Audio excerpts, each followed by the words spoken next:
आतंक चलाइछन्ति मोरम माफिया। हाँ दर्शक बंधु, मोरम माफिया कब्जा एबे बौद्ध बिहार पुष्पगिरी लांगुड़ी। दर्शक बंधु, माफिया माने चलाइछन्ति आतंक, बोही नेउछन्ति कोटी कोटी टंकार मोरम। विश्व प्रसिद्ध बौद्ध बिहार पुष्पगिरी लांगुड़ी अंचल को नहीं एबे उठी अभियोग। स्थानीय लोकों कहवा कथा, राति हेले अंचल में बेआईन भाव हेउछि मोरम चोरी। जेसीबी एवं भारी जंत्रपाति व्यवहार करी शह शह ट्रिप मोरम परिवहन हेउथिबा अभियोग एबे पदाकु आसिछि।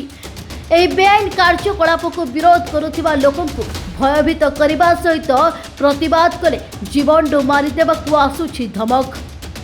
काली राति 2टा 2:30 राति से ग्रामर किसी लोक मत फोन करते जेठी हाइवा मध्यम 5टा 7टा हाइवा आसिक मोहरम लुट कर ड्रिंक्स फिंक्स कर से इलेक्ट्रिक खुंट को भांगी गोटे गछ भांगी आउ लाइन भी नहीं काली राति आमर भी वाटर सप्लाई से पहाड़िया एरिया आम वाटर सप्लाई पंचायत तरफ दिखाई ताकू भी फटे देती पानी भी गाँव में ना करेन्ट ना आ मुझे सागर कथा होती जे भी कहते जे तुम गोटे लिखित अभियोग कले आम तार तदंत करी तार विशेष एक्शन नबू। ये विषय बहुत थर ग्राम लोक मत आसी अभियोग कर पंचायत रे जे सेठी लांगुड़ी पहाड़ू मोहरम लुट करा जाउछि।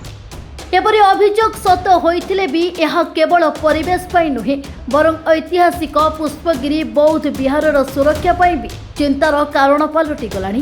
दर्शक बंधु, ए दृश्य हेउछि जाजपुर जिला धर्मशाला ब्लॉक पाटपुर पंचायत पाणीमुहाणी ग्रामर किछि युवक मोरम माफिया सामिल होई पुष्पगिरी लांगुड़ी पाददेशरू जेसीबी लगाई बेआईन भाव ताड़ी नेउछन्ति हजार हजार ट्रिप मोरम। विलंबित राति चोरा मोरम बोझई हाइवा विद्युत खुंटरे धक्का दी खुंट भांगिबा सहित ग्रामर विद्युत संजोग विच्छिन्न हो जाउछि। ए घटनार सत्यता जांच करी दोषी विरोध में कड़ा कार्यानुष्ठान नेबा सह ऐतिह्य स्थलर सुरक्षा निश्चित करने को पंचायतर सरपंच प्रतिनिधि दुशासन नायक प्रशासन निकट में दाबी करिसेंति।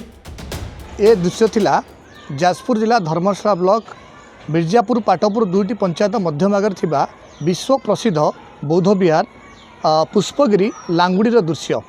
विश्व पर्यटन स्थली रे मान्यता पाइथिबा ए ऐतिह्य एवं संस्कृति सहित जड़ित थिबा बौद्ध बिहार एबे माफिया कब्जारे एवं जदि देखिबा जिला प्रशासन बा स्थानीय प्रशासन जदि यार उपरे दृष्टि न दियंती आगामी दिन में माफिया कब्जारे संपूर्ण भाव में विलुप्त हो ए लांगुड़ी पहाड़टी। जाजपुर जिला धर्मशाला रंजन कुमार ओझा, ओडिशा भास्कर।